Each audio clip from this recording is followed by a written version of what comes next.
le Togo sombre de plus en plus dans un sous-développement incompréhensible. Tout le monde le dit, tout le monde s'en offusque, s'en indigne, sauf Faure Gnassingbé et sa minorité qui s'en soucie comme d'une guigne. Cette incapacité à impulser le développement du Togo, tout le contraire du voisinage, est particulièrement révoltante. Le comble, malgré cet échec patent, Faure Gnassingbé et son engeance n'entendent le moins du monde lâcher une once du pouvoir, pour permettre à d'autres Togolais d'apporter leur pierre à l'édifice. Ils s'arc-boutent solidement au pouvoir d'année en décennie, en s'illustrant douloureusement par leur impéritie. Lors de sa nomination à la primature en 2020, Victoire Tomoga-Dobé s'était engagé à construire 30 000 salles de classe en seulement 5 ans. Malheureusement, 4 ans après, cette promesse n'a pas été tenue. Pis encore, le gouvernement a revu ses prétentions à la baisse. Le chiffre initial de 30 000 a été revu à 14 632, en tenant compte des dispositions et prévisions de la carte scolaire,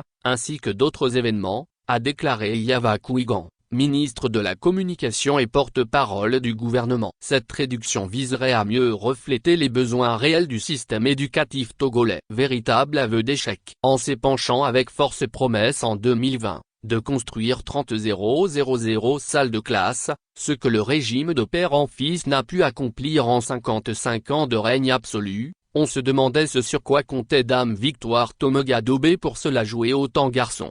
Outre les salles de classe, la construction de l'autoroute de l'unité qui devrait relier Lomé à Saint-Cassé ou encore la construction de 500 000 emplois à l'horizon en 2 ans. Sont devenus des châteaux en Espagne. Comment un pays peut-il sincèrement se développer dans ces conditions où le mensonge, la duperie, le reniement sont devenus le mode de gouvernance dans notre pays?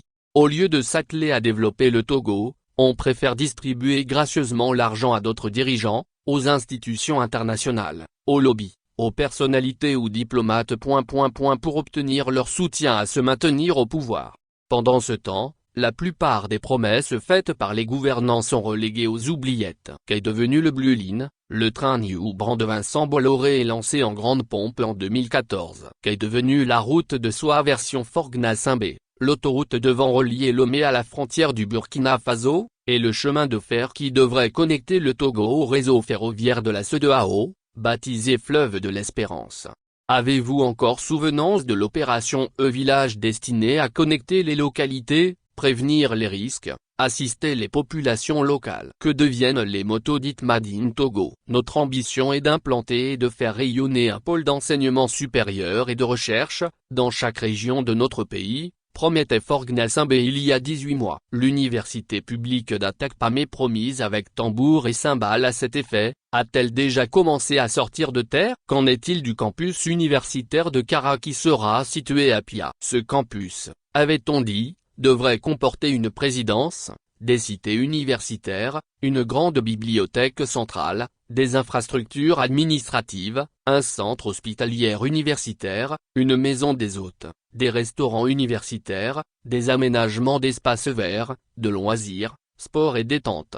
Le chef de l'État avait aussi promis de doter toutes les régions du Togo d'un centre régional de mécanisation agricole, CRMA. Où en est-on avec ce projet? Au cas où Faure Gnassingbé l'aurait oublié, nous nous faisons le devoir de lui rappeler certains des engagements qu'il avait pris devant Dieu et devant les Togolais pour lui signifier que nous l'avons à l'œil, et que plus rien ne sera comme avant. Un petit bémol toutefois. Nous nous plaignons chaque jour de l'apathie et l'autisme sévère dans lesquels les gouvernants ont plongé le Togo. Mais lorsque nous voyons ce qui se passe sous d'autres cieux comme au Cameroun, par exemple, où la momie vivante Paul Biya, un vieillard sénile de 91 ans, avec une démarche de dessin animé, une voix totalement éraillée et inaudible, qui affiche une incapacité physique, mentale et psychique ostentatoire et qui malgré toutes ses carences et anomalies, se fait violence pour rester au pouvoir. On se dit que nous autres Togolais, sommes bénis de Dieu. On pensait que c'est pire chez nous. Mais il y a encore plus pire ailleurs.